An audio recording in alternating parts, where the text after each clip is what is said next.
आज 19 अप्रैल है और आज फर्स्ट फेज की वोटिंग है। तो अगर आपके पास कोई बहाना है तो बहाने को साइड में रखो और जाकर के वोट कर कराओ, क्योंकि आपका एक वोट कर सकता है तानाशाह के ऊपर चोट। वैसे तानाशाह जो इस टाइम पर काफी ज्यादा टेंशन में, क्योंकि फर्स्ट फेज की वोटिंग से पहले एक बहुत ही बैड न्यूज निकल करके सामने आई है। आपको दिखाना चाहता हूं आपकी स्क्रीन के ऊपर एक्सिस माई इंडिया, जो कि बहुत बड़ी सर्वे एजेंसी और इनकी काफी ज्यादा खासम खास है। बीजेपी के हिसाब से कई बार नंबर्स भी दिखाने का काम करते हैं। उसके सीएमडी प्रदीप गुप्ता का एक स्टेटमेंट काफी वायरल हो रहा है इस टाइम पर। इन्होंने कहा है कि इन 13 की states the NDA faces a tough battle to maintain seats, यानी कि 13 स्टेट्स के अंदर एनडीए के पास जो एग्जिस्टिंग सीट्स थी उसको बचाने की इस टाइम पर लड़ाई चल रही है। और दूसरी तरफ मोदी जी नैरेटिव सेट कर रहे हैं कि अब की बार तो 400 पार हो चुका है। वैसे आपको बताना चाहता हूं कि जो अब की बार 400 पार का नारा है, ये मात्र एक साइकोलॉजिकल वॉरफेयर का हिस्सा है। मोदी जी चाहते हैं कि वो आपको पूरी तरीके से डिमोटिवेट करके घर पे बिठा दे, जिससे कि आप वोट करने निकलो ही ना और उनकी सरकार किसी भी तरीके से यहां पर बच जाए। एक्सिस माई इंडिया की जो तरफ से न्यूज निकल कर आई है, इसकी ऑथेंटिसिटी ये खुद ही यहां पर करने का काम करते हैं। ठीक 1 घंटे बाद इस ट्वीट को इनके ट्विटर हैंडल से डिलीट कर दिया जाता है, विच क्लियरली शोज कि भाई बात में कुछ ना कुछ सच्चाई रही होगी और बीजेपी के लोगों को बात पसंद नहीं आ रही थी, इसलिए यहां पर ट्वीट को पूरी तरीके से डिलीट कर दिया गया। आपको यह भी बता देना चाहता हूं कि प्रदीप गुप्ता का जो स्टेटमेंट था, ये इनका इंटरव्यू में दिया हुआ स्टेटमेंट था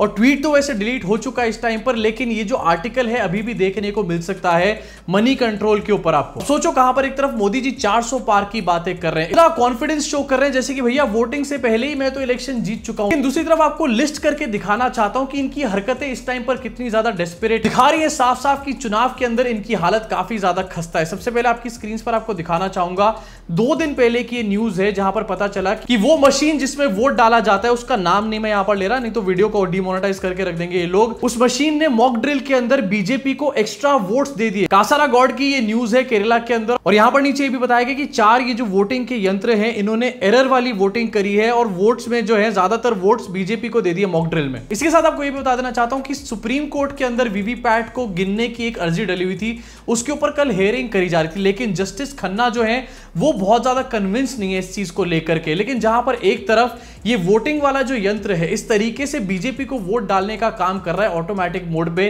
क्या वीवीपैट का गिना जाना जरूरी है या फिर नहीं है? आप ही बताओ मुझे कमेंट सेक्शन में। तानाशाह की हालत काफी ज्यादा खराब है। इसका एक और एग्जांपल दिखाने के लिए मैं आपको एक और खबर दिखाना चाहता हूं। जस्ट वोटिंग से पहले जब आचार संहिता लगी हुई है, मॉडल कोड ऑफ कंडक्ट लगा हुआ है, तो बीजेपी की ऑफिशियल ट्विटर हैंडल से क्या ट्वीट किया जाता है अपनी स्क्रीन पर देखिए।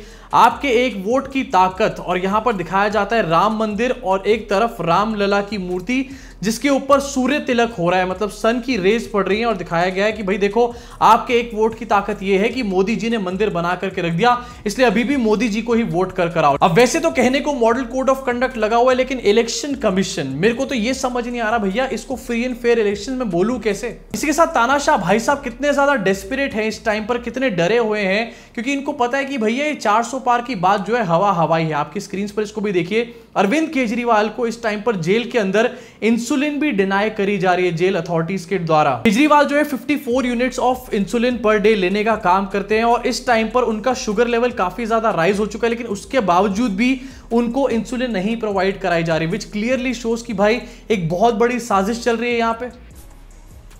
आपको याद होगा जब मैं जेल में था और अपनी एक कोर्ट की तारीख पे आया था, तो मैंने एक बयान दिया था, जबकि मैं पुलिस के घेरे में था, मुझे रोका गया था कुछ भी बोलने से। बावजूद इसके मैंने एक बयान दिया था कि अरविंद केजरीवाल के खिलाफ गहरी साजिश और षड्यंत्र चल रहा है। उस समय कई बार मेरे बयान पे लोगों ने आपत्ति की थी कि ये कैसे ये बात कह रहे हैं, लेकिन मैं जानता हूं भारतीय जनता पार्टी की जो कार्य पद्धति है, बीजेपी के नेता जिस तरह से काम करते हैं, वो किसी की जान लेने की हद तक उतर जाते हैं और किसी की भी जान लेने की हद तक अपने षड्यंत्र और साजिश को रचते हैं। और अब जो कार्रवाई लगातार अरविंद केजरीवाल के खिलाफ चल रही है, मैं पूरी जिम्मेदारी और चिंता के साथ ये बात कहना चाहता हूं, अरविंद केजरीवाल के परिवार की चिंता के साथ ये बात कहना चाहता हूं, आम आदमी पार्टी के एक कार्यकर्ता की चिंता के साथ ये बात कहना चाहता हूं और दिल्ली के 2 करोड़ लोगों की चिंता के साथ ये बात कहना चाहता हूं कि अरविंद केजरीवाल के खिलाफ गहरी साजिश रची जा रही है और उनके साथ किसी भी तरह का हादसा जेल के अंदर हो सकता है। अब जरा आप मुझे सिंपल सी बात बताओ, जो आदमी 400 सीटें जीत रहा हो, इतना ज्यादा कॉन्फिडेंट हो जीत के लिए, क्या वो अपने अपोनेंट्स को इस तरीके से तड़पाने का काम करेगा, इतनी बड़ी बड़ी साजिशें रचेगा उसके अगेंस्ट? इसी के साथ आगे चल के आपको दिखाना चाहता हूं घटिया लेवल की क्रिंज प्रो मैक्स पॉलिटिक्स यहां पर करी जा रही है, विच अगेन शोज कि 400 पार का नारा सिर्फ हवा हवाई है, सिर्फ बोलने की बातें हैं। इनकी हैदराबाद की कैंडिडेट जिनका नाम है माधवी लता, वो इलेक्शन कैंपेन के बीच में क्या कर रही हैं, आपको एक वीडियो दिखाना चाहता हूं। रामनवमी का ये वीडियो है जहां पर ये माधवी लता जी जो है ये हवा में तीर चलाने का काम कर रही हैं, और जब ये कैमरा घूमता है तो सामने हम देखते हैं कि एक मस्जिद है, साफ साफ देखा जा रहा है कि मस्जिद के ऊपर तीर चलाने की यहां पर दिखाया जा रहा है कि देखो भाई, हम तो इस तरीके से मुसलमानों के ऊपर या फिर मस्जिदों के ऊपर तीर चलाएंगे अगर हमारी सरकार बन गई तो। इस बात के ऊपर डेफिनेटली काफी सारा बखेड़ा भी उठा, लेकिन जब बखेड़ा उठा तो माधवी लता जी इतनी ज्यादा अकल से पैदल हैं, उन्होंने ये कहना शुरू कर दिया कि मैं तो ऐसी हवा में कर रही थी, ये तो कोइंसिडेंटली दूसरी बिल्डिंग की तरफ देख के कर रही थी। हाँ, आप ही सबसे ज्यादा शरीफ हो, आप ही सबसे ज्यादा सीधे हो इस पूरी दुनिया में। तो हो सकता है यहां पर माधवी लता जी सही भी बोल रही हो, क्योंकि इनकी एक और फोटो है जो 2-3 दिन पहले काफी ज्यादा ट्रेंड कर रही थी, ये भी आपको दिखाना चाहता हूं। जो बो एरो होता है उसका बो इन्होंने उल्टा यहां पर पकड़ के रखा हुआ है। मोदी जी ने यहां पर उल्टा तीर एक बार चलाने का काम किया था, ये उल्टा यहां पर बो पकड़ने का काम कर रही है। ये क्या चलाएंगी, मतलब कहां से तीर चलाएंगी? इनको यही नहीं पता कि तीर कमान को पकड़ना कैसे है। दिस अगेन शोज कि बीजेपी आखिरकार इस टाइम पर कितनी ज्यादा डरी हुई है। 400 पार की बात सच में फिर से यहां पर दिखाई दे रहा है कि हवा हवाई है। आगे बढ़ के एक और खबर आपको दिखाना चाहता हूं, क्योंकि चुनाव शुरू हो चुके हैं तो चुनाव में दंगा फैलाने की कोशिशें भी शुरू हो चुकी है, और जब वोटिंग में दंगा फैलाने की बात होती है तो बार बार ये चीज हमने देखी, और फिर से आपको दिखा रहा हूं आपकी स्क्रीन के ऊपर। बॉम्ब्स रिकवर्ड फ्रॉम बीजेपी नेताज house in Bengal. Images now. Ritik, stay with us. Let's get you live images from Dinhata of a bomb that was recovered, in fact, from one of the local leaders' residences. Unfortunate, really, what we're seeing here, Preeti, of incidents of violence, of attempts to create unrest on polling day in Bengal. सोचो, जहां पर एक तरफ narrative set किया जा रहा है कि वेस्ट बंगाल में गुंडा राज है, ममता बनर्जी के अंदर गुंडा राज है, वहीं पर इनके अपने लोग आखिरकार अपने घर में बॉम्ब क्यों रख करके बैठे हुए हैं? कोई ईरान या फिर इजराइल के ऊपर तो दागने नहीं वाले ये लोग। डेफिनेटली इनका इरादा कुछ और ही, इलेक्शंस में अहिंसा फैलाना है यहां पर। इसी के साथ आगे बढ़ना चाहता हूं और एक और आपको दिखाना चाहता हूं। 400 पार जीत रहे हैं भाई साहब। हरकतें देखो इन लोगों की, झूठी खबरें फैलाने में सबसे आगे। महुआ मोइत्रा ने रिसेंटली एक इंटरव्यू दिया, और उस इंटरव्यू में उनसे इंटरव्यूअर ने पूछा कि आपकी इस सेहत का या फिर आपकी एनर्जी के पीछे क्या राज है? तो महुआ मोइत्रा ने बोला क्या, जरा एक बार खुद सुनो, उसके बाद बताता हूं कि क्या परसीव किया गया यहाँ पे। What's your source of energy? What's your source of energy? Mahua Moitra ने साफ साफ यहां पर 2 बार बोला है एग्स एग्स, लेकिन भक्तों को क्या सुनाई दे रहा है? एग्स सुनाई नहीं दे रहा, क्या सुनाई दे रहा है? Sex sex. आईटी सेल के 2 चवन्नी कौड़ी भक्तों ने उठाकर इस वीडियो को ट्वीट करना शुरू कर दिया और लिखना शुरू कर दिया, Trinamool Congress candidate Mahua Moitra from Krishnanagar West Bengal asked about her source of energy से सेक्स।